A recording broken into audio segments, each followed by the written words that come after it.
nit ngay dox ca mbedd ma te jëlëg na mu ni likk na suur naan na ba mande naan na ba mandi xiifa nga làqu ci cër yaa xiifa nga làqu ci cër yaa xamul lu waral lii lu waral lii dafa manqué vitamine B9 ak way ya fermi baax ci yaram bi ci deret ji ba ci bees ak beneen tànba nga dégg maam yellul sa baax maam nga dégg maam dundee na maam dundee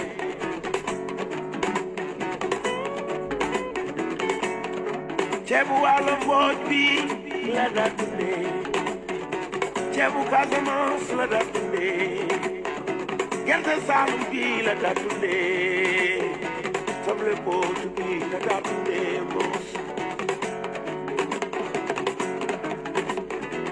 muy laaj lu waral lii may laaj lan moo waral lii sax maa ngi laaj lan moo waral lii yow laaj lan moo waral lii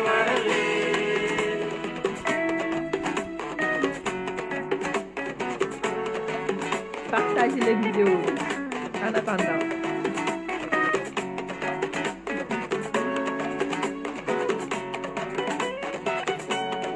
wax ma lan ngay dundee ba jabetu loo wax ma lan ngay dundee ba canceru loo wax ma lan ngay dundee ba AVC wu loo kon lan ngay dundee mam booy teewoo ma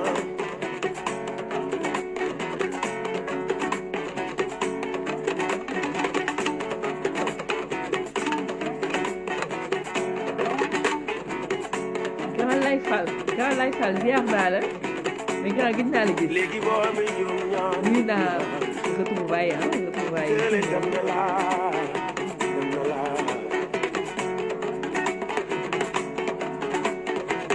muy laaj lu waral lii lan ma waral lii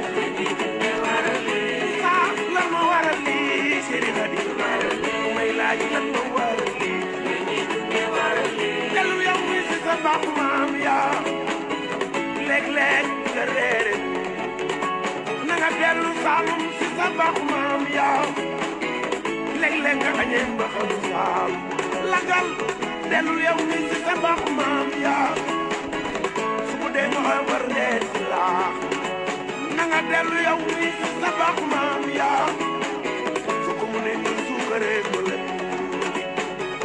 may laaj la ko waral lii yow may laaj lan ma waral lii kamamal dem ba cam lan ma waral lii bari bari lan ma waral ma sœur de valeur Viviane Diatta ziar naa la j'espère que le son est bon den na mun naa la Abou Diouf man den na mun naa la ay Papa Diouf man den na mun naa la Mas Jong man den na mun naa la Chérif Fatkam man den na mun naa la Maggi man den na mun naa Cam babal dem ba cam lan mu waral lii bari bari ay Allah lan mu waral lii merci beaucoup Père Lay Fall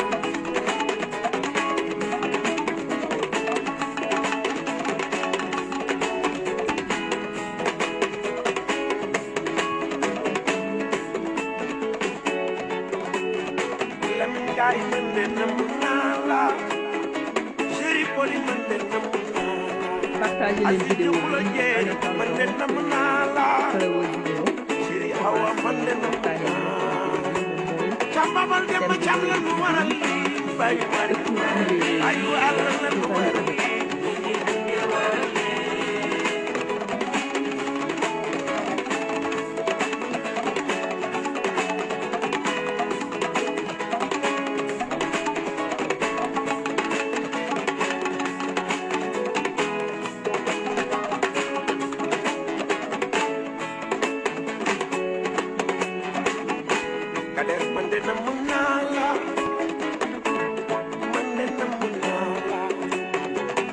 Diop man de namm naa la merci PDS rek man de namm naa la Jabel Seck yow man de namm naa la Ciri Fatou mi man de namm naa la Ibrahima man de namm naa la Murid Sodi Xoot man de namm naa la Amadou Sondo man de namm naa la Gambia man de namm naa la man de namm naa la c'est bon Lengs Mamadou Dieng Sala man de namm naa la Jambabal dem ba jam la nu waral lii mbay may ayu alal lan nu waral lii xaw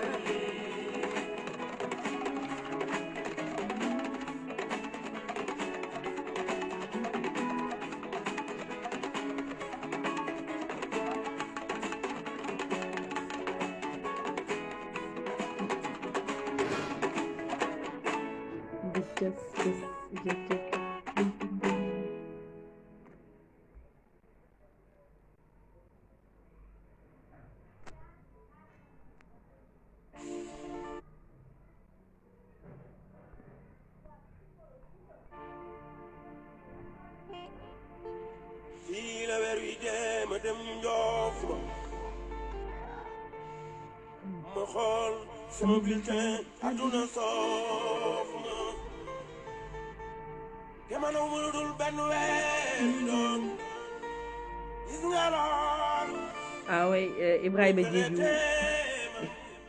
c'est vrai Lengs jongali des si weer wi les followers bon bàyyi pexe nañu déglu cette belle chanson de Pape Cheikh que j'aime bien Baye Pexé en hommage à nos pères à nos parents surtout suñu papa yi ñoom papa Lay Fall vraiment nga xamante ni sonn nañ ci kër yi lool et après après ce son je pense que en attendant que les flowers ñëw bu baax assister live bi nga xam ne nii dinañu ñëw waxtaanee li nga xamante ni nii mooy l'actualité nationale l'actualité politique nationale aussi li nga xam ne nii moom ci le parti démocratique sénégalais nekk depuis quelque temps yéen a ngi koy gis sur les réseaux sociaux les réunions que nous faisons et tout voilà.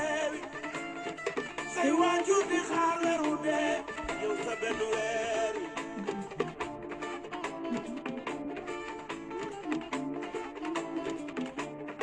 xobal waas bi courant ba ak ndox mi ñëw ne la weer wi dee na xobal waas bi courant ba ak ndox mi ñëw ne la weer wi dee na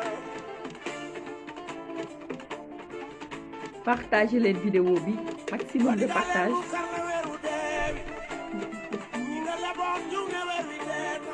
bah peut-être que c'est à cause de la musique là vous m'entendez excusez-moi vous m'entendez mieux là c'est à cause du son en fait peut-être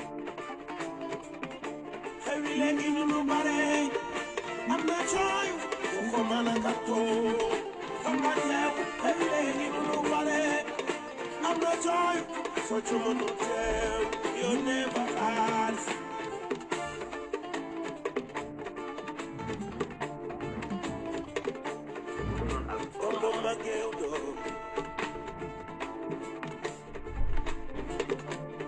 Yàlla buur bi defee ba nga màgg sama doom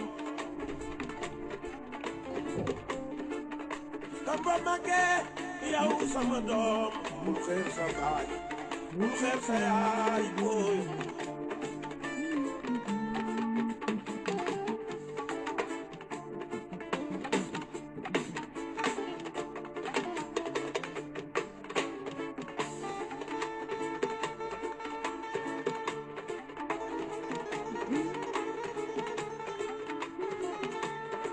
Aruna Sow, bonsoir. Merci beaucoup pour les encouragements.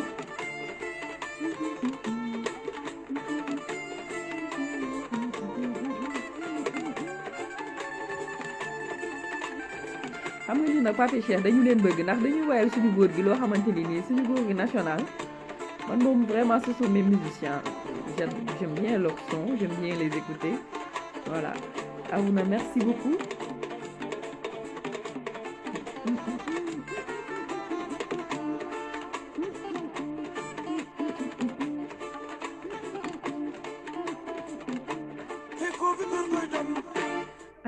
jonn góorgóorlu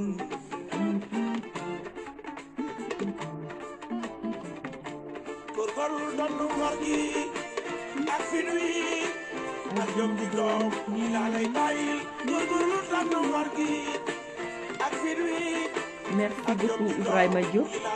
Vive la banlieue. Merci. Je pense que la commission était là-bas au niveau de la banlieue à Djiddah Thiaroye Kao. Vous avez fait une très belle mobilisation. Félicitations encore au maire Cheikh Dieng, à l'honorable député Macky Sall Ndiaye. Aussi, bon, propre rétablissement à elle et apparemment elle est un peu souffrante. Voilà, donc nous pouvons profiter de l'occasion aussi de Konyanan. À tous les responsables qui sont au niveau de Pikine Nord, Pikine Ouest, Djiddah Thiaroye Kao, vraiment, vous avez fait une très belle mobilisation pour accueillir la commission de vente des cartes. Merci.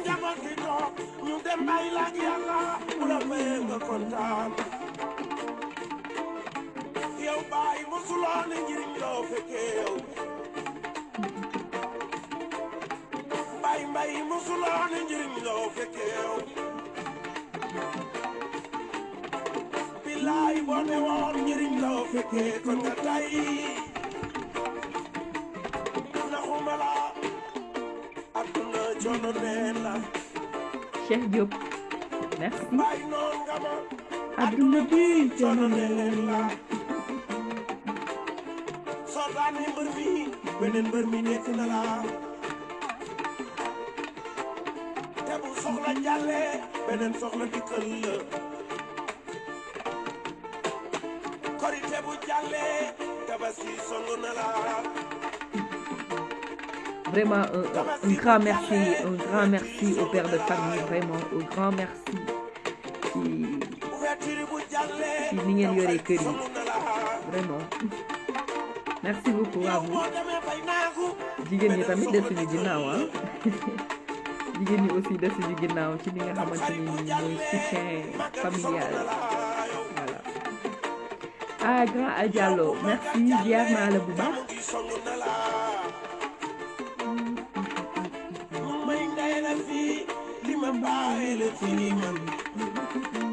Cheikh Abdou Mbaye ziar nañu la merci beaucoup, merci à tous les followers vraiment de Ëttu Libéraux yi. Bonsoir mon frère Al Diallo. Mais Moko Liveur là, il a disparu, Docteur Seck. Ouais, c'est vrai.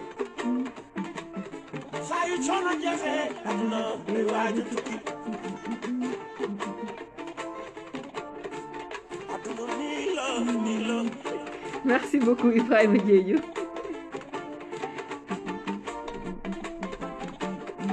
Partagez leen vidéo bi. À mon frère, notre technicien, le grand Pape Yamar Camara, bonsoir.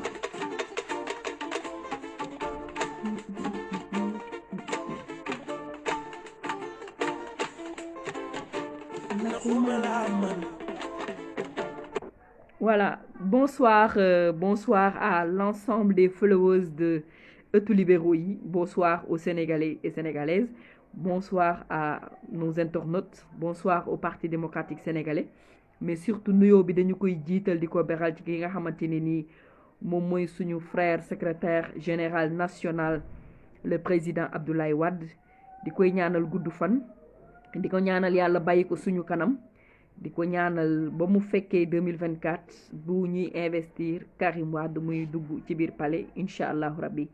Di ñaanal aussi suñu frère et candidat Karim Meïssa Wade, le secrétaire général chargé des stratégies politiques et de la modernisation du parti.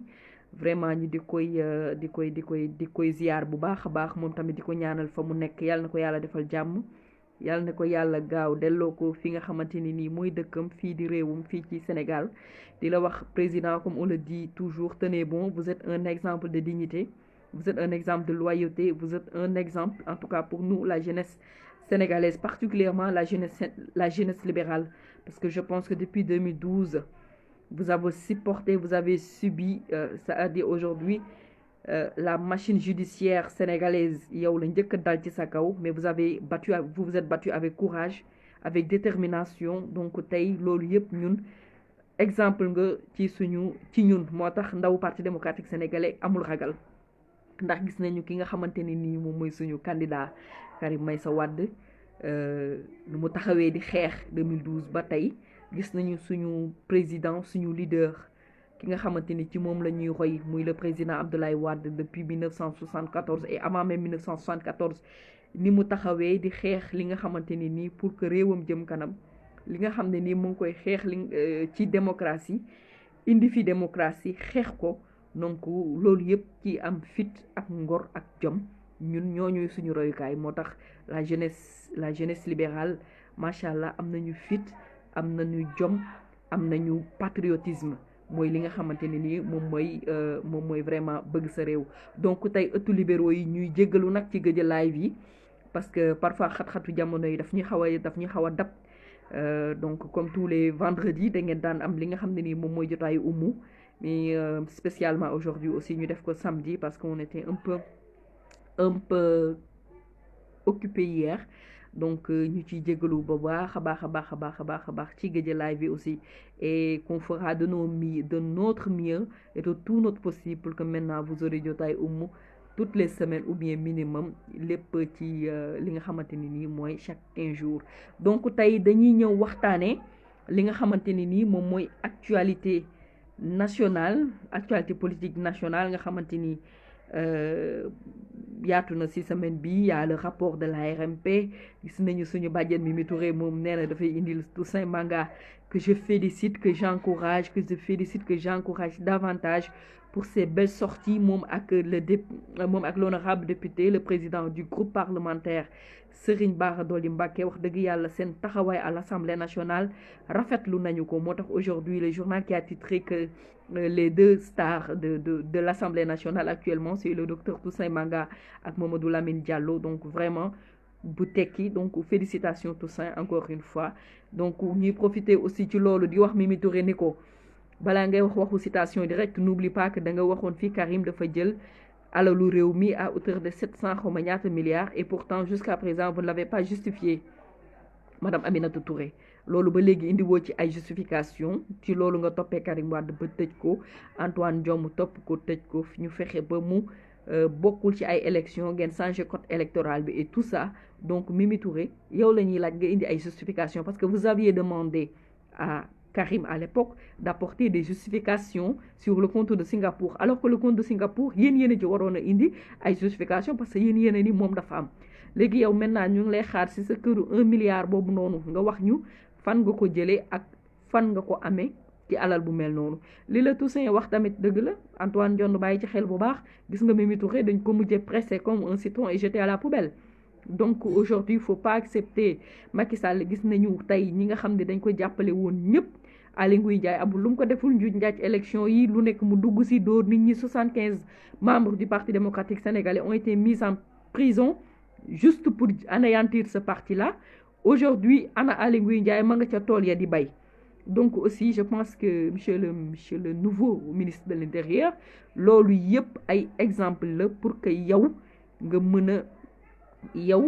a xam ni wax dëgg yàlla doxal yoon rek moo la war et ce qui est malheureux mooy fi nga jaar tey Antoine Diome tax na classe politique bi amatuñu ci yow confiance parce que nous avons vu Karim Wade yow yaa ko topp comme li la Serigne Bara Dolly wax procureur politique yaa ko topp ba tax mu ñàkk ay droits civiques am astafurlah Karim Wade n'a jamais perdu ses droits civiques et politiques ça c'est erreur de ma part parce que le juge quand le juge bi mu koy condamné amul fu mu waxee ni il a perdu ses droits civiques et politiques yow yaa ko topp xeex ko poursuivre ko ba tax tey ñu naan Karim Wade est-ce que mu ngi dina doon candidat en 2019 ou pas la même chose aussi pour Khalifa Sall donc les acteurs politiques n'ont pas confiance en vous parce qu'on pense que vous serez aux ordres que vous serez un ministre aux ordres voilà donc loolu aussi ci actualité la bokk donc félicitations encore Toussaint ak Serigne Bara Dolly mais am na tamit beneen actualité boo xamante ni nii dund nañu ko mooy le rapport de l'ARMP man li ma ci gën souligner sur ce rapport mooy ki kii Oryx kii dibi woon xaw ma steak nan la ko docteur Cheikh Dieng doon waxee dibi Oryx yi aujourd'hui moom aussi ñëwaat na ci li nga xamante ni nii moom mooy ay mbaam surfacturation benn mbaam nga jëndee ko ay millions mbaam ndeke moo gën a cher gëléem ci République du Sénégal. Donc tout ça c'est des scandales yoo xamante ni nii Macky Sall cette fois-ci xanaa nag doo ci teg say coude xanaa di nga ko jébbal li nga xamante ni nii moom mooy la justice pour yoon mën a def liggéeyam.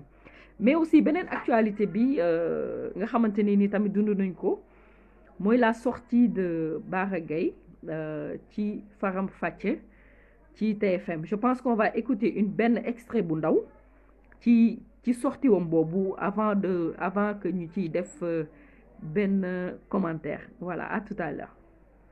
Des jeunes travailleuses libérales ak responsabilité bi ñu am ci mag yi nga bëgg ko comparer dafay xaw a doy waar bi ñu nekkee jeune am responsabilité ci UGTL da nga nekk militant Macky Sall jël pouvoir bi nga raag ak moom ba dugg kaso loolu ñu ngi ko suivre absolument lan moo indi accalmie lan la wax ma xam. Il y a pas eu d'accalmie, c'est une question d'organisation au niveau interne.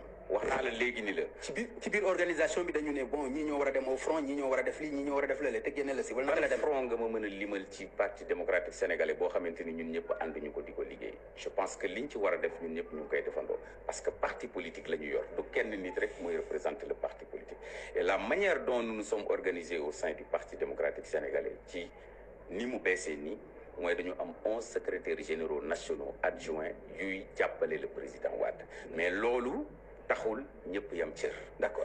Bara Gaye moo topp ci président Abdoulaye Wade parce que bu ñëpp yemoon cër ordre alphabétique le mbir mi naro. Voilà, nous avons tous entendu déglu nañ ko ñun ñëpp notre frère Bara qui prétend être le numéro 2 du Parti démocratique sénégalais. te dafa am loo xamante ni nii ñun ñëpp je pense que bu ñuy teg secrétariat national bu bees bi fii la ñu fekk donc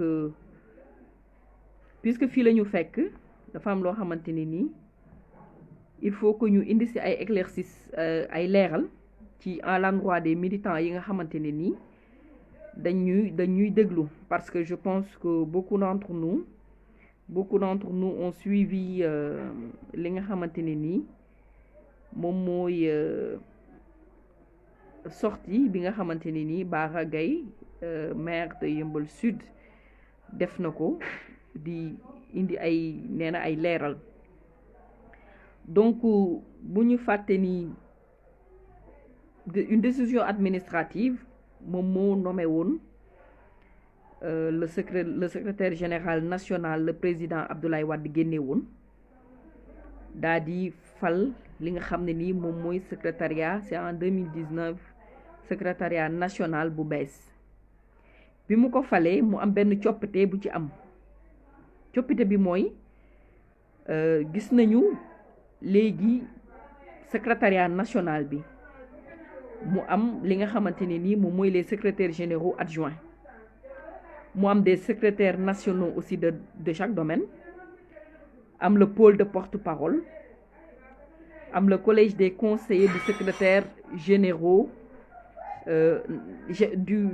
le collège des conseillers du secrétaire général adjoint donc voilà léegi président Abdoulaye Wade avant muy wax ku ci nekk sa cër dafa indi ay précisions yu leer précision sur li nga xamante ne nii moom mooy collège yu secrétaire généraux adjoint yooyu dama leen koy liiral de passage pour que ngeen dégg ko pour que ñu indi ci ay leeral ci li Bara di wax ku ci nekk cër da nga ci am cër mais cër yi yemuñu moom moo topp ci Abdoulaye Wade le secrétariat national et le gouvernement virtuel du parti les secrétaires généraux adjoints nommés et placés sous l'autorité du secrétaire général national forment un collège qui se réunit en coordination les premiers et 3 mercredis de chaque mois à 15h à la permanence nationale du parti Omar Lamine Badji et en cas de besoin sur convocation du président en exercice du collège. Maintenant, la présidence du collège est exercée à tour de rôle la présidence du collège est exercée à tour de rôle veut dire que dañ koy awante présidence bi collège bi ni ñu koy jiitee dañ koy awante bu kiy jiitee tey mois bi ci topp keneen mooy jiite pour une durée de 1 mois moo tax par mois léegi note bi tamit daal di continuer di wax la première présidence du collège est exercée pour 1 mois par le secrétaire général adjoint le plus ancien léegi ñu ne collège yu secrétaire généraux adjoint yooyu mooy mbooloo mu 11 personnes boobu léegi yokku na parce que après dinaa ci ñëwaat chaque weer ki koy njëkk a jiite mooy secrétaire général adjoint bi gën a mag bi gën a ancien te actuellement au niveau de ces 11 à l'époque avant ñu koy changer c'était le président Doudou Wade. Je sais pas entre moom ak le maire Daouda Niang qui est le plus ancien kan moo ci mag donc actuellement Doudou Wade moom moo nekk di assurer la présidence du collège des secrétaires généraux adjoints parce qu'il est le plus ancien. Note bi continue di wax mu ne il est ensuite placé par le secrétaire général adjoint dont le nom vient en premier dans l'ordre alphabétique. Léegi tey su Doudou Wade jeexalee keneen ki koy remplacer mooy ki nga xamante ni nii léegi dañuy jël par ordre alphabétique. Par exemple je pense que par ordre alphabétique suñ ko waxee fii je pense que c'est entre il y a Ndeye Cissé C, je ne sais pas s'il y a un B ou s'il y a un C. Il y a Lamine Ba. Non. Ndiaga Ndiaye. Voilà. Mamadou Ndiaye la yem ci 11 yi. Donc bu ñu doy xool par exemple suñ ko tegee ci ordre alphabétique su ma juumul Ndeye Cissé moo ci war a topp. Parce que santam moom moo commencé par C et il y a pas un B ni un A donc pour wan leen collégialité bi ni ñu koy diriger donc foofu numéro 2 amu fa Baara dafay xaar ba tuuram jot mu soog a ñëw ba mu ñu yegg ci G bi Gay la sant ba ñu yegg ci G tuuram soog a jot donc numéro 2 dans ce parti ça n'existe plus. Li fi am mooy un collège de secrétaire général adjoint rotative. Merci beaucoup pour le mot, Djibril Diatta. Donc c'est à tour de rôle.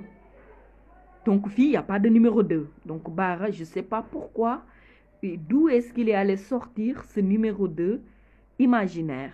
Ce numéro 2 qu'il ne sort que dans sa tête. Mais en réalité, dans les textes qui n'existent pas. En réalité, dans les textes du Parti démocratique sénégalais, il n'existe pas de numéro 2, il existe un collège de secrétaires généraux adjoints. 11 la ñu woon au départ, mais actuellement il y a am na dernière note bu nga xam ne président Abdoulaye Wade jël na ko dans ce sens yokk ci secrétaires généraux adjoints yi. Donc numéro 2, je pense que loolu cette question-là sera vidée dans ce parti que numéro 2 amul ci parti bi. 11 numéro 2 moo am su fekkee numéro 2 am na ils sont au nombre de 11. Plus de 11 même, puisque je connais pas exactement le nombre.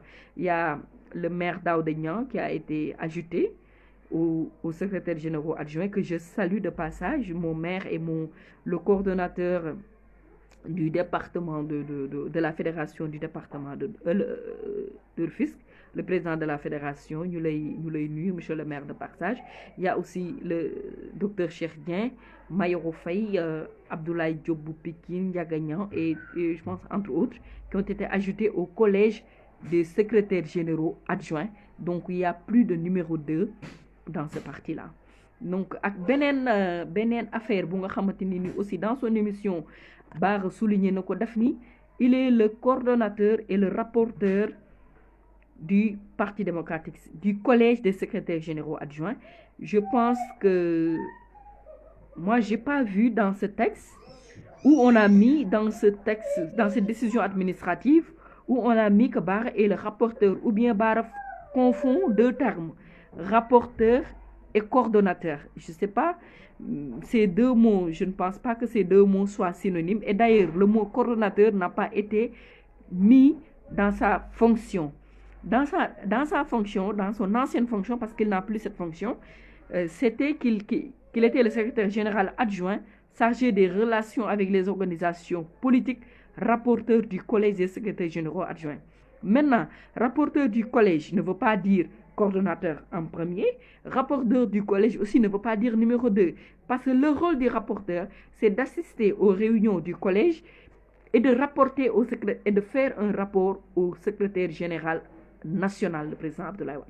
Il assiste, il fait un rapport, c'est pourquoi on a dit rapporteur au président Abdoulaye Wade, secrétaire général national du parti.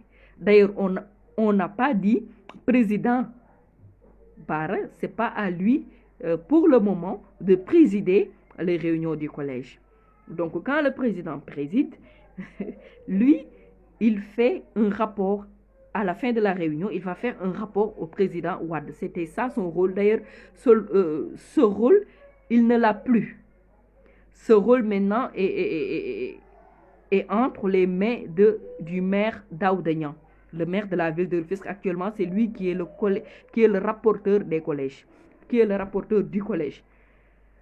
Donc, je pense que ces deux questions-là ont été l'air. Si vous avez des questions par rapport à ça, vous m'envoyez, vous pouvez les mettre en commentaire par rapport à ces deux aspects de numéro 2 et du rapporteur et coordonnateur. Dans sa fonction, le mot coordonnateur ne figure pas, n'y figure pas. Ce qui figure, c'était le rapporteur et il ne l'est plus actuellement. C'est le maire Daouda Niang qui est le rapporteur du collège. Amna aussi benen affaire bu nga xamanteni ni amna parce que lors wolof wa d'accord Yacine Ndiaye maa ngi jéggalu donc dafa am loo xamanteni ni amoon na muy incident boo xam ne amoon na ca cérémonie de lancement ou vente des cartes yi incident bi mooy li nga xamanteni nii mooy bi président Abdoulaye Wade joxe génne note circulaire ne nañu jaay li nga xamanteni ni moom nañu lancer li nga xam ne nii moom mooy c'est-à-dire ça c'est aussi il faut ñu leeral ko. C'est une décision administrative du président Abdoulaye Wade. C'est-à-dire que ni Karim Wade, ni Doudou Wade, ni Saliou Dieng ne prennent cette décision. Qui dit la décision bobu nonou? Président Abdoulaye Wade là, en tant que secrétaire général du parti, ce n'est que lui qui peut engager le parti. Moom moo génne une note circulaire daa di ne def leen cérémonie de lancement de la vente des cartes. Bi ñu defee cérémonie bi circulaire bi génn ñu partager ko partout et tous les responsables ont été convoqués, Bara y compris. Lui-même, il l'a dit, parce qu'au début de l'émission, émission dafa xaw gudd nag moo tax parfois séquence yi yëpp du ma ko mën teg sinon deuxième sujet bi kon dama ci mën a ñëw. Deuxième dafa ni Pape Ngagne Ndiaye j'ai pas été convoqué yëguma réunion mu dem ba ci biir mu ne ko 5 jours à l'avance la ñu ma convoqué fekk man 10 jours à l'avance convoqué woon naa sama conseil municipal pour remplacer 2 conseils municipaux yoo xam ne dañu décédé. C'est contradictoire. Dans un premier temps, vous dites que vous n'êtes pas convoqué. Et dans un second temps, vous dites que vous avez été convoqué, mais tardivement. C'est-à-dire 5 jours à l'avance. Mais ces 5 jours à l'avance-là, comme vous dites, mais responsable yep, non lañu len convoqué. Non lañu len convoqué. Donc on les a appelés au téléphone. Wax len jour tel cérémonie de lancement des ventes des cartes bi dina en permanence telle heure.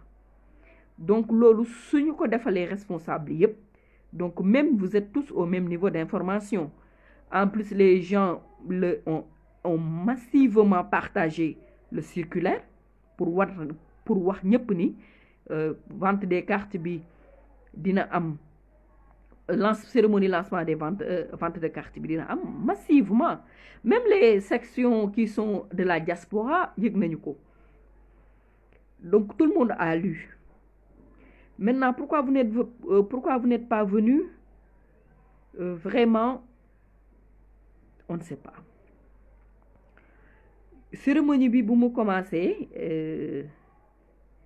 ñu ñëw présenter def ñaan Assane Ba que je salue de passage jël micro bi di ko bëgg jox ki nga xam ne moom moo war a présider muy président Doudou Wade si la Gaynde Fatma Tall les images sont encore disponibles sur internet dem këf micro bi parce que motion sax kenn du ko ñaanee noonu motion parce que Bara il a tenté de justifier l'acte de Gaynde Fatma Tall nee na da doon def motion préjudicielle mais motion kenn di ko defee noonu motion da ngay ne président Assane Ba man kat dama amoon motion mais dafa këf mi ko daa di ne waaw Assane Ba fi ngeen toog nii ana chaise u Bara mais ku ñëwul noo koy joxee chaise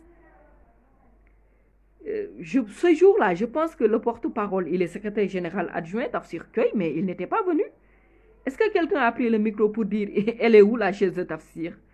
Mais il n'est pas venu. Quand une personne n'est pas venue, mais on ne peut pas lui donner une chaise. Dès qu'il a pris la parole, lui, commencé à dire, man, j'étais là-bas, j'étais devant parce que je faisais le live en direct sur Ëttu Libéraux yi. Ci la pompe à gaz yi commencé di pompe nit ñi. Sur une loo xam ne président Abdoulaye Wade moom moo jël décision ne dem leen lancer ay nit ñëw di fa pompe nit ñi à gaz pour saboter ko. Donc Bara nee na kii bu mu jëlee micro bi dañ ko doon dóor jaasi di ko dóor ay chaise mais c'est faux les vidéos sont encore là amul ku ko dóor chaise j'ai pas vu en tout cas moi j'ai pas vu foo xamante ne ni dóor nañ ko fa chaise donc je ne sais pas pourquoi il a raconté ça à la télé sincèrement je ne sais pas donc bu mu ñëwee aussi ils ont trouvé aussi une jeunesse déterminée. J'encourage et je félicite encore la jeunesse libérale. Ils ont défendu leur cérémonie. Ils se sont battus. Félicitations aux mails, félicitations à l'UJTL, félicitations aux femmes, aux responsables. Ils se sont tous battus. Xeex ne leen suñu cérémonie day continuer et suñu cérémonie dafa continuer. Donc aujourd'hui Bara il dit que il ne cautionne pas cet acte de violence, mais Malima si jaaxal il a tenté de justifier l'acte de Gaynde Fatma Tall. Pourquoi est-ce qu'il tente maintenant, il a tenté de le justifier, je ne sais pas. Beneen aspect bi nga xamante ne nii aussi moom Bara Gaye jéem na ko indi mooy dafa ni cérémonie lancement vente des cartes yi balaa ñu koy lancer comité directeur dañ ko waroon a convoquer ba pare. Je pense que quand on est à un certain niveau de responsabilité aussi dans un parti politique, on doit sincèrement même faire un petit effort pour connaître les textes du parti. C'est extrêmement important. C'est extrêmement important. Effort bu tuuti rek nga def ko comme man. Je prends mon temps de lire le statut et règlement du parti à chaque fois de besoin. À chaque fois qu'il y ait des questions que je ne connais pas ou que je ne maîtrise pas, je prends le statut et le règlement du parti, ma jéem ci xool, jéem ko lire, jéem a xam. Dans le statut et règlement du parti, amul fu ñu waxee ni amul fenn foo xamante ne ni dañu ne da ngay saisir le comité directeur pour mën a lancer njaayum carte. Ce qu'il faut saisir, c'est le bureau politique. Et le bureau politique, su neexee le président bu neexee le secrétaire général adjoint entre deux congrès moom si jëm boppam moom mën na jël décision à la place du bureau politique. Parce qu'il est le seul habilité à prendre des décisions pour le parti, le frère secrétaire général. Donc Bara, je pense que à votre niveau de responsabilité, vous devriez quand même savoir que c'est pas que pour lancer la vente des cartes, on n'avait pas besoin de saisir le comité directeur, par exemple. Non. Abdoulaye Wade en personne moo mën jël décision bi. Génnee note wala décision ne dañuy lancer la vente des cartes comme prévu dans les textes, dans le règlement intérieur et le statut du Parti démocratique sénégalais. Donc si vous dites que Parce que moi, ce que j'ai remarqué, ce que li nga xam ne ni jàngat naa ko quand j'ai bien regardé cette partie, vous avez tenté de donner des leçons de gestion du parti au président Abdoulaye Wade. Comment Abdoulaye Wade devrait gérer ce parti. Je suis désolée, mais je pense que ce parti est quand même géré depuis 1974 par le président Abdoulaye Wade. Et nous avons traversé des moments extrêmement difficiles. Et il a été là, il a pris des décisions, il consulte des gens, il prend des décisions. te heure bu jëlee décision ñun ñëpp ñu topp ko ci ndam rek lañ ci gis. Donc moi je ne sais pas un Bara qui nous vient d'où, parce que aussi je suis très curieuse de savoir avant UJTL Bara il était où? Vraiment il était où? Parce que moi quand je prends mon cas, moi j'ai fait le MEL. Les anciens du MEL avec Toussaint me connaissent, xam nañ ni man MEL laa commencé. Jóge MEL ñëw UJTL di ramper ñëw ci cadre yi ñëw ci famille di ramper. Les Bara sont passés avant l'UJTL. Ñun on aimerait bien savoir dans quelle structure ils militaient. Donc, en tout cas nous jeunes militants on se pose la question ñu ngi laaj daal fan la. Parce que je pense que su fekkoon ni vous avez suffisamment fait les instances du parti doon nga mën a xam ni du comité directeur moom mooy jël décision wu lancer la vente des cartes. Aussi am na ay comment dirais-je incohérences que nous avons notées lors de votre dernière sortie. Mais préciser que le même jour le frère Mayoro Faye à la bi ñu lancé bombe lacrymogène yi ci xeex bi et tout et puis et que les choses ont été reprises, Mayoro Faye a fait à la sortie avec les journalistes, il vous a tendu la main mu ne la wax dëgg yàlla si vous n'avez rien à voir avec ce qui s'est passé aujourd'hui, démarquez-vous de ces activités, faites une déclaration. Et vous avez attendu 2 mois après avant de le faire, 2 mois. Je ne sais pas pourquoi. Pendant ce temps, quand vos frères de parti vous ont tendu la main, nga xam ni tàllal nañ la seen loxo ne la bu fekkee ni lii fi xew du yow ne nga laale woo ci. Donc dellu si waatal dans les rangs. Mais vous avez attendu 2 mois, ça dit 2 mois, beaucoup d'eau ont coulé sur les ponts, comme on dit. Entre-temps, gouvernement defar nañ ko fii, entre-temps, gouvernement d'union nationale ou bien de transhumance, et tout ça, mais vous êtes kenn déggu la. Donc c'est aujourd'hui, à ce moment-là, que vous avez fait des sorties truffées d'incohérences pour venir vraiment expliquer des choses que les gens ne comprennent pas. Je pense que c'est une petite parenthèse boo xam ne ni dañ ko ubbi woon pour leeralal militants yi sur certaines questions que Bara il dit que convoqué wuñu ko mujj nañ ko convoqué 5 jours à l'avance, il est le numéro 2, comité directeur moom moo war a tànn et surtout dafa wax aussi li nga xam ne ni tamit moom ak Karim Wade ñoom ñoo tolloo ci parti bi, ñoo yem ci parti bi. Évidemment Karim Wade même ak man ñoo yem ci parti bi parce que nous sommes tous des militants du Parti démocratique sénégalais. Mais faut jamais oublier Bara kan mooy Karim Wade ku mu sa fàtte surtout ci yow, c'est extrêmement important, faut jamais l'oublier. Moo tax ma lay laaj, moo tax ma posé wu la question, votre passage politique avant l'UJTL c'était où? C'était sur quelle instance au Parti démocratique sénégalais? Bul mu sa fàtte kan mooy Karim, surtout ci yow, c'est extrêmement important. Leneen li nga xamante ne ni dañuy ñëw waxtaane ko mooy la vente des cartes. La vente des cartes bi nga xamante ne nii le président Abdoulaye Wade jël na décision bi génne circulaire bi. Je pense que même en 2018, les gens avaient fait des tournées dans ce sens pour renouveler les essences du parti. Ndaxte nag depuis 1996 Parti démocratique sénégalais renouvelé wuñu ko donc actuellement nii section yi bëri na ay problème parfois da ngay dem yenn section nga ñëw fekk fa trois présidents de section ou bien 3 secrétaires généraux de section et tout ça c'est des problèmes yoo xamante ni nii seule la vente des cartes peut régler.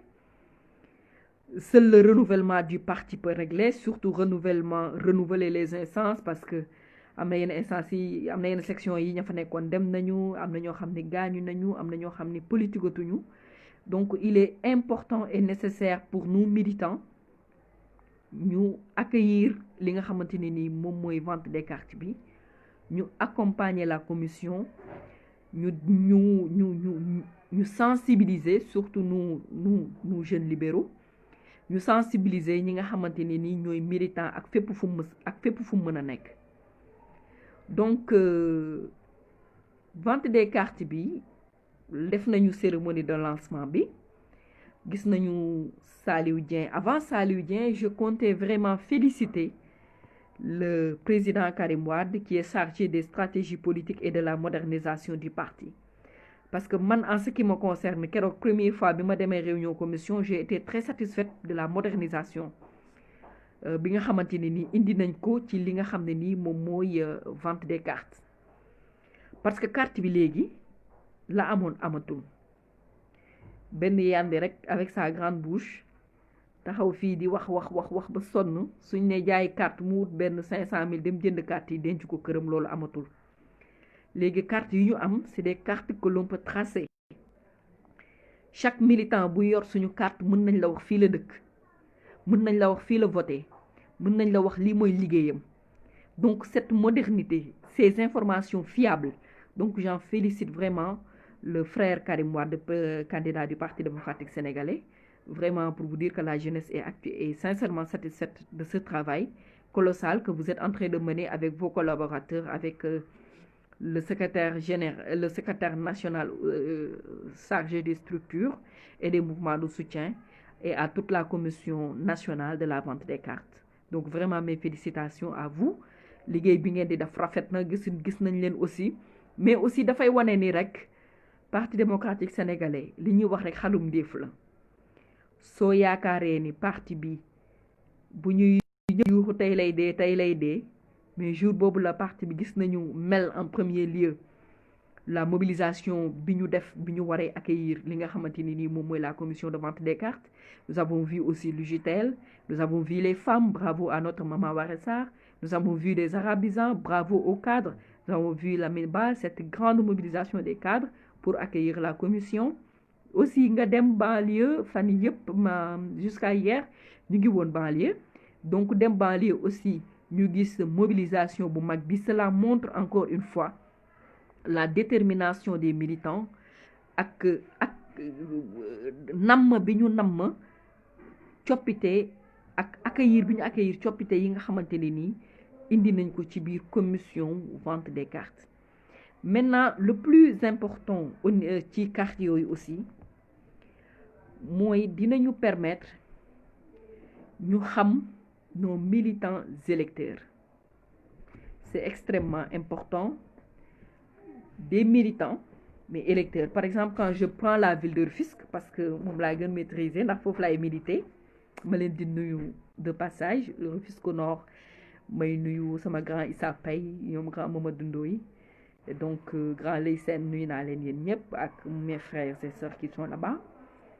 Par exemple, aujourd'hui, si je prends mon centre de vote, même légui bu ñu placer carte yi ba jaay ko ba pare avantage bi ñuy am mooy ñun dañuy xam suñu nombre d'électeurs moo tax c'est extrêmement important que la personne bi nga xam ne nii dafay jël carte bi mu defal ñu ay informations sur son centre de vote sur li nga xamante ne nii moom mooy bureau de vote am ak information aussi sur sa profession dinañu permettre aujourd'hui dans ce parti ñu mën a comprendre ñu mën a xam ñaata militant par exemple ñaata militant électeur la ñu am ci biir centre de vote bu CM pionnier du syndicalisme dinañu permettre tamit suñu demee Médina ñu xam ñi ne Médina kat centre de vote tel ñaata électeurs lañu ñaata militants électeurs parce que aussi on peut avoir des militants qui ne sont pas électeurs on peut avoir vous savez par exemple genre Lensi gi ñoom dañuy judd rek bëgg parti démocratique sénégalais dañuy nekk mineur donc du ñu am âge voté mais dañuy bëgg parti démocratique sénégalais donc ils peuvent être des militants du parti mais ils sont pas encore électeurs donc c'est des gens que l'on va peut-être accompagner après pour voir comment on va essayer à leur majorité de les inscrire pour que ñu mën a am li nga xamante ne ni moom mooy carte électeur ak aussi compte ak militants yoo xamante ne ni c'est des militants par exemple électeurs ça nous l'avons noté en 2017 il y a des gens par exemple qui votent à Rufisque et qui ont eu leur carte à Kédougou donc tout ça c'est des petits problèmes que l'on peut-être la commission on va régler après mais il est extrêmement important pour le militant qui achète la carte et qui le remplit de mettre toutes les informations nécessaires de mettre aussi parce que après loolu dañu koy vérifier par exemple si je m'appelle Oumou Khari Fall je suis né tel mon numéro de carte d'identité numéro carte électeur après nous à notre niveau on va vérifier est-ce que réellement cette personne-là existe moo tax il est actuellement important nécessaire que tous les militants soient à la base di sensibiliser ñi nga xamante ni nii ñoom ñooy militants yi di leen wax importance vente des cartes bi ak importance militant bi remplir fiche bi ñu koy jox de façon correcte mu remplir ko de façon correcte parce que après fiche bu jaune boobu noonu loolu du mooy carte bi de fiche boobu ça va permettre que après ñun ñu mën a vérifier les informations yi ñu militant bi di jox suñu paree ci vérification information boobu nag si lañ koy soog a jaay jox li nga xamante ni nii moom mooy carte de membre bu parti démocratique sénégalais et ce sera comme nos carte bi moom ak suñu carte d'identité yi ñoom ñooy nduroo c'est-à-dire c'est des cartes numérisées c'est des cartes à puce c'est des cartes yoo xamante ni nii tey ki ko détenir mën nañ la wax fi mu nekk mën nañ la wax commissaire bi moo ko jaay mën nañ la wax plein d'informations et l'autre avantage aussi de la vente des cartes mooy ça nous permettra aujourd'hui de connaître dans le parti par exemple nous avons combien de médecins dans le parti nous avons combien de juristes nous avons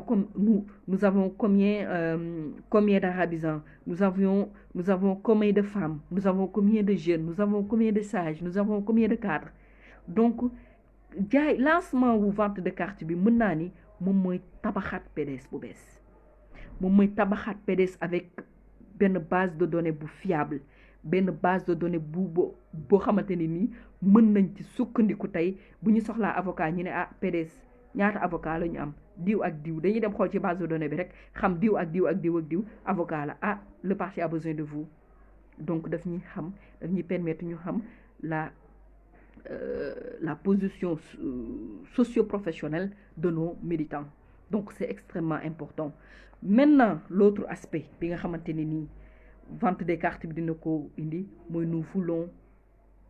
nous souhaitons li nga xamante ne nii moom mooy rajeunir notre parti tey dañu bëgg large adhésion des jeunes au niveau du Parti démocratique sénégalais parce que nous avons boo ngeen fàttalikoo lors des élections parce que élection boobu lu ñu mën a jël comme baromètre ndax mooy dernière élection bi nga xamante ne ni moom le Parti démocratique sénégalais bokk c'était en 2017 mais man si je prends Rufisque bi fi président Abdoulaye Wade waree romb ñëw meeting fa mais damay gis la génération de 2000 ils étaient extrêmement engagés extrêmement taxaw mobilisé wu di xaar président Abdoulaye Wade presque ba 1h du matin donc comment faire pour que tous ces jeunes aujourd'hui obtiennent la carte de membre du Parti démocratique sénégalais On doit être dans les écoles, on doit être dans les lycées, on doit être à l'université, dans tous les regroupements, dans tous les lieux de regroupement de jeunes, on doit être là-bas pour sensibiliser les jeunes et leur vendre la carte de membre du PDS. On a besoin de la jeunesse. Donc aujourd'hui, la jeunesse doit se mobiliser pour dem sensibiliser seen morom yépp que muy xale bi am 18 ans, muy xale bi am 16 ans, muy xale bi am 19 ans, ba 35 ans, une masse jeune. Parce que Karim Wade aussi, boo xoolee lors des dernières manifestations qu'on a organisées aussi, il y a énormément eu de jeunes karimistes, de jeunes yoo xamante ni ils ne sont jamais engagés en politique, tey ñoom ñooy taxaw ni la man je suis karimiste, man Karim laa bëgg, man Karim laay votel. Donc nañu fexe jàppale suñu ñooñu nga xam ne tey dañu jël Karim Wade def ko référence, bëgg ko, engagé wu ci politique ndax moom. Donc c'est extrêmement important. Ñu xool bépp lieu de regroupement de jeunes, chez les pêcheurs, chez les artisans, partout où on croise des jeunes, nañu leen fexe dem gisante ak ñoom, waxtaan ak ñoom pour li nga xamante ni moom ñoom lañuy jëm leen a jàppale ba ñu am li nga xamante ni moom mooy carte de membre du Parti démocratique sénégalais. Voilà, si vous avez des questions, je les attends à commentaire ci li nga xamante ni mooy biir ëttu libéraux yi ak quelques précisions yi nga xam ne ni indiloon nañ leen ko aujourd'hui sur l'actualité nationale, sur la sortie de notre frère Bara Gaye au niveau de Faram Facce, ak surtout la vente des cartes ak importance bi nga xamante ni mu ngi ci nekk. Maintenant aussi il y a le calendrier qui a été déjà publié, donc aussi vous pouvez l'avoir sur ëttu libéraux yi, calendrier de tournée bi nga xamante ni c'est dans la région de Dakar, département de Pikine, département de Rufisque ak département de Dakar, donc département de Guédiawaye aussi. Je ne sais pas si Pikine et Guédiawaye sont séparés, je ne suis pas très sûre. Donc voilà, bu ngeen demee ci biir ëttu libéraux yi di ngeen fa fekk, ou bien sur nos pages Facebook di ngeen fa fekk li nga xam ni moom mooy calendrier bi nga xam ni moom mooy commission de vente des cartes bi moom la teg pour mën a dem rencontrer les militants, les informer sur la vente des cartes ak li nga xamante ni moom le Parti démocratique sénégalais bébét ànd ci ak suñu frère le candidat Karim Meïssa Wade ak suñu secrétaire général national Abdoulaye Wade, pour non seulement moderniser notre parti mais renouveler nos instances, surtout avoir benn base de données boo xam ne nii c'est fiable pour que ñu mën a xam ñan ñooy suñu électeurs ak ñan ñooy suñu militants dans chaque zone, dans chaque bureau de vote. Donc de ce fait ñun suñu accomplir mission boobu balaa élection locale mën nañu xam dans chaque localité ndax mën nañu gagner mairie bi fa nekk ou pas. Avant 2024 nous pourrons savoir si on aura le maximum d'électeurs pour fal Karim Wade, ak aussi si on pourrait avoir une majorité à l'Assemblée nationale lors des élections législatives yi nga xam ne nii moom mooy ñëw. Donc ce que je vous conseille, ce que nous demandons, li nga xamante ni ñun ñëpp militants moom la ñu war a def mooy la sensibilisation. Nañu sensibiliser sur la vente des cartes, nañu waxtaan ak suñu moroomu ndaw ñi ak suñu yaay yi tamit. Suñu yaay yi nañuy waxtaan ak ñoom bu baax, parce que da ngay gis maire yu nga xam ne Abdoulaye Wade rek la ñu bëgg, Karim Wade rek la ñu bëgg, mais malheureusement soo leen joxee carte bi duñu ko mën a remplir.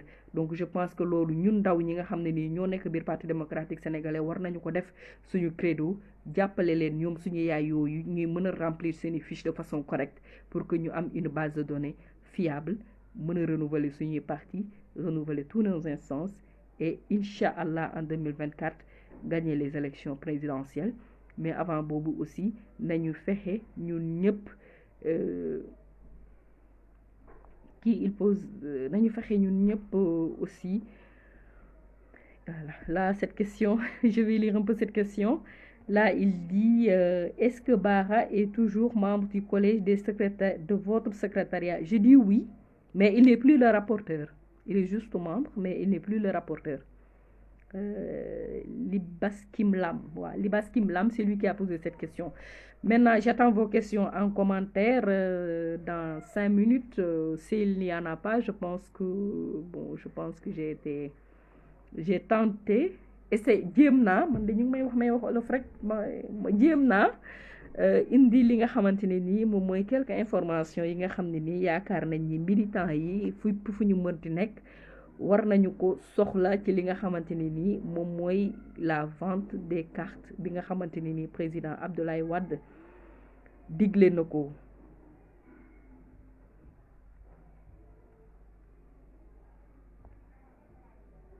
Merci beaucoup. Merci beaucoup Libaskim Lam, vous êtes satisfaite de ma réponse. Jërëjëf Mamadou Baye Mandiaye nak Rufisque mom dañ fa wara jaay 1 million de cartes. Mamadou Diop donc Tëngéej dañ fa wara taxaw waaw lolu mom suñu ñun dañ ko sasso ñun wa Tëngéej jaay fa plus de 1 million de cartes jébbal ko li nga xamanteni ni mom moy suñu frère.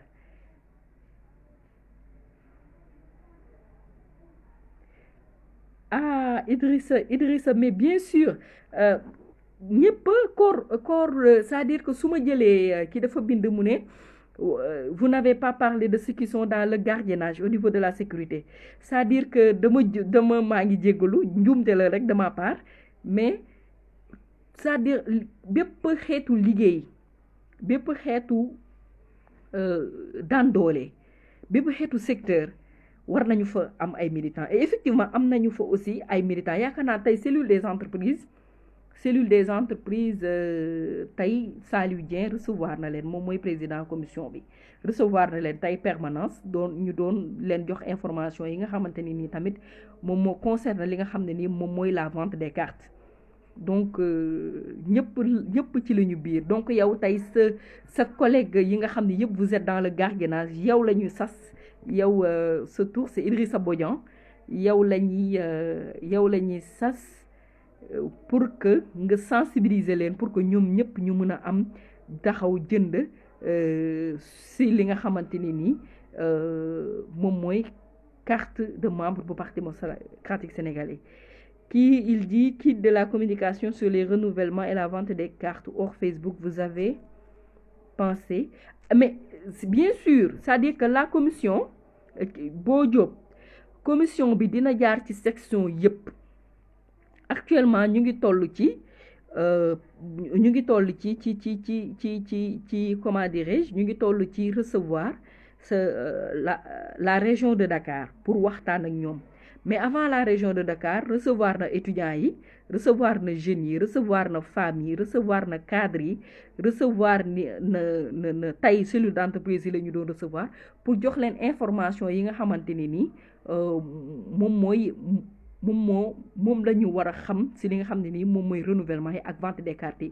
Donc ça ñun Facebook dañ ko def rek pour les militants yi nga xamni ni xet na ñom ñu ngi gis ñu ngi dégg nit ñi di wax renouvellement ak vente des cartes alors qu'ils n'ont pas compris ou bien parce que ñun à travers Libéraux yi on nous pose beaucoup de questions en inbox motax ñu def live bi tay pour que ñepp mëna comprendre commission vente des cartes bi nan lay démé ak vente des cartes bi aussi nan lay démé Bo Diop.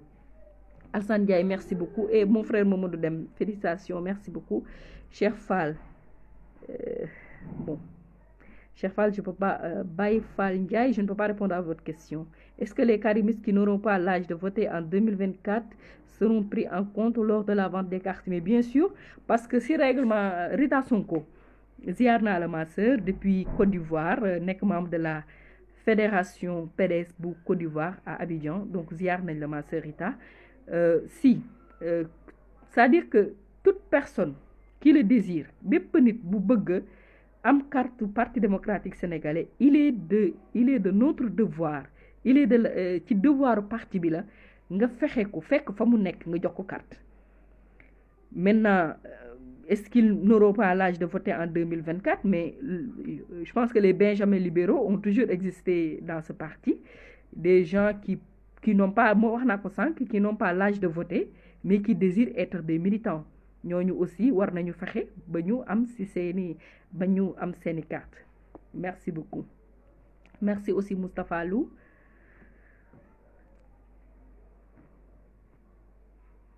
Voilà, si vous n'avez pas d'autres questions.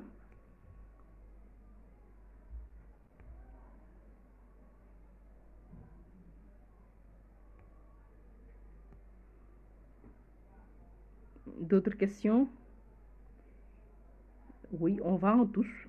Tout le monde képp ku bëgg liir bi sax bu bëggee carte est-ce que duñ ko jaay safrla tout le monde ñëppay am carte incha allah y en aura assez pour tout le monde nañu dem rek ñu sensibiliser suñu militants yi nañu sensibiliser population bi ñu daw dem jëndi seeni carte li nga xam ne nii moom mooy carte parti démocratique sénégalais.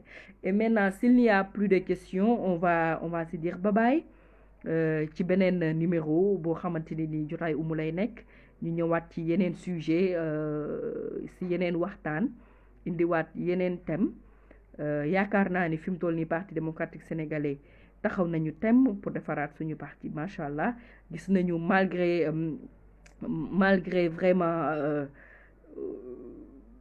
pandémie bi gis nañu respect bi nga xamante ni nii gis nañu respect bi nga xamante ne nii respect mesure barrières yi aussi ñu ngi koy respecté gis nañu tey thermoflash la ñuy xoolee sa température jox la gel nga raxasu nga takk masque nga soog a mën a dugg ci réunion bi. C'est vrai Mame Fall vous avez parfaitement raison Mame Fall ziar naa la di la souhaiter propre rétablissement aussi ma grande sœur. Les militants ne sont pas forcément électeurs ça c'est vrai. moo tax ma fàttali aussi que am na structure boo nga xam ne ni je pense dans le parti qui s'appelle les Benjamins libéraux c'est-à-dire ceux qui n'ont pas encore l'âge de voter et qui sont militants parce que léegi da ngay gis xale bu tuuti mu naan la man Karim laa faral chaque jour ma gis sama benn petit frère daf may ne man Karim laa faral man Karim laay voter ma ne ko bàyyil ba nga am carte mais toutes ces personnes là je pense que dinañu am carte. Lenx la dièse bon macha allah parce que yow yaa may xam nga yow yaa may orienté yow yaay sama coach merci beaucoup.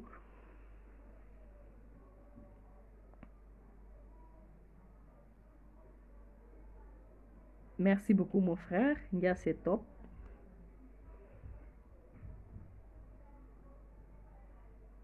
Voilà, si vous n'avez pas d'autres questions, bon, je vais mettre un peu de musique en attendant s'il y a d'autres questions après on va y répondre.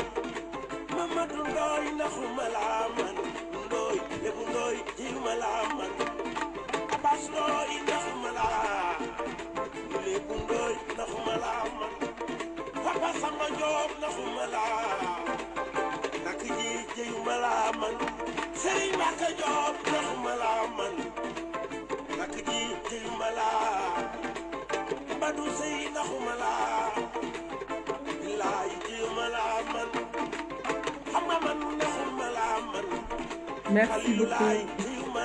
Ah oui, Karim Moum. Karim Moum, c'est la star de la jeunesse. Ça, c'est vrai. Ouais, on danse un peu.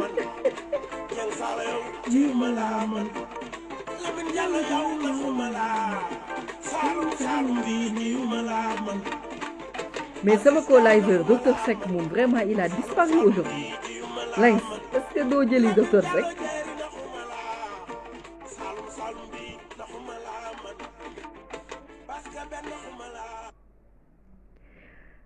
Voilà, donc c'était ça aujourd'hui.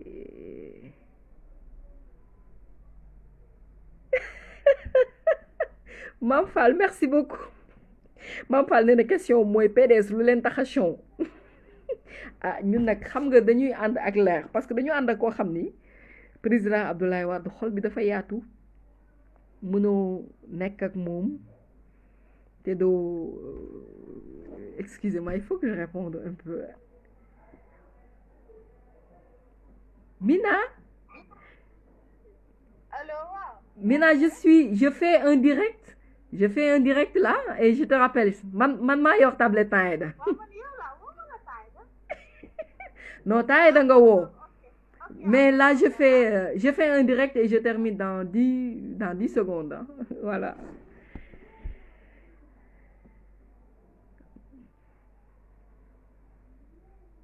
Voilà, Mohamed Saïd Aïdara, il dit à quand la tournée nationale Vélingara de Kolda est prêt à recevoir la commission et prépare une belle surprise. Ça, je pense que ça lui vient d'Ignore et qu'après, il va établir le calendrier pour wa Sud. Voilà. D'autres questions? C'est que nag xam ngeen yéen ñaan yi da ngeen bëgg nekk di waxtaan te man sama live bi dama ko bëgg arrêté.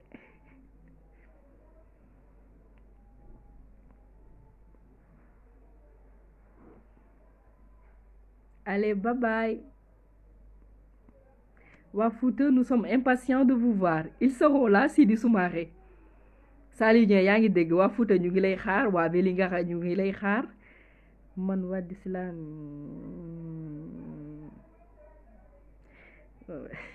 Lui, il dit man wadiste la ak fi réew mi toll Karim rek lañu yaakaar mu génne ñu ci. Inch'Allah, kon yow dawal nga jënd sa carte de membre. Karim dinañu ci génne Inch'Allah.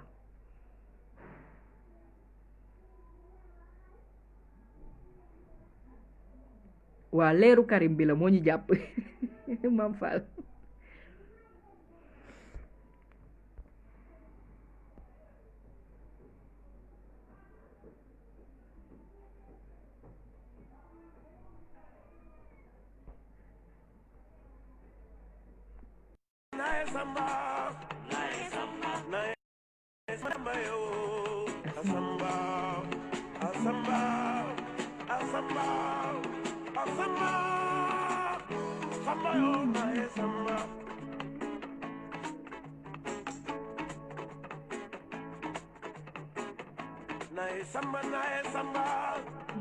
Voilà, allez, gros bisous à tout le monde et bonne soirée puisqu'il n'y a plus de questions.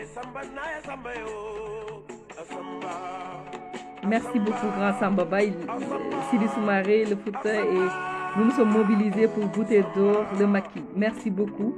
Mobilisez-vous davantage. Nous sensibiliser wa Fouta Gep. Nous taxaw xaar commission bi bu ñu ñëwé inshallah bu ñu placer carte yi Fouta bu leen ci kenn ëppalé.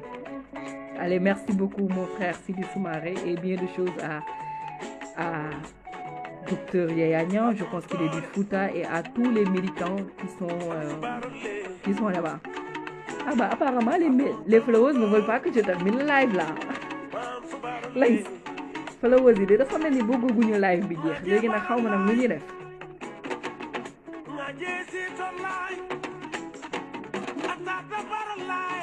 Merci beaucoup, cher Fall, depuis l'Italie. Merci.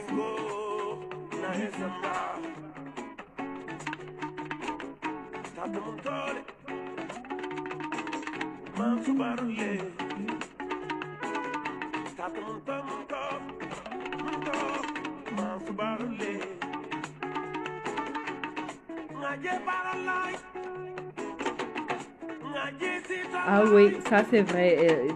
Il faut se féliciter du système de sécurisation du parti par Wade en supprimant le numéro 2. Vous savez, ça c'est extrêmement... Le parti a été sécurisé depuis le congrès de Kaolack. Il n'y a que le président Abdoulaye Wade qui peut engager le parti, sinon personne d'autre. L'élection collégiale à l'époque, ça a mené beaucoup de problèmes dans tous les partis politiques ont disparu. Tous les partis politiques qui ont été créés à l'époque ont pratiquement disparu parce qu'il y a toujours eu des problèmes avec le numéro 2 ou bien il y a toujours eu des problèmes avec certaines personnes.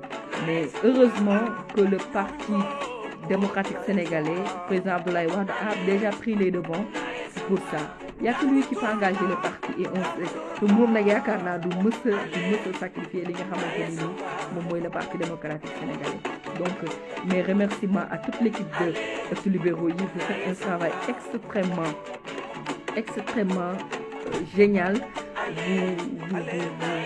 Vous essayez de donner un contenu à l'image du parti sur les réseaux sociaux. Vraiment félicitations à toute l'équipe et vraiment merci à tous les followers de Libéraux.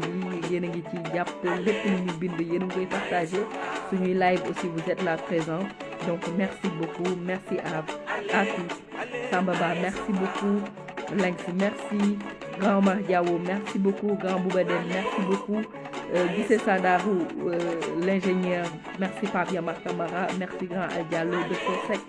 Donc voilà, l'équipe l'équipe forte de ëttu libéraux yi nga xamante ni ñu ngi def vraiment liggéey bu am solo félicitations à vous ma sœur. Félicitations à vous Kissima Dramé, félicitations.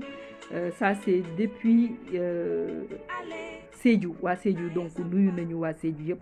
Allez, je fais un gros bisou et au revoir et encore merci beaucoup.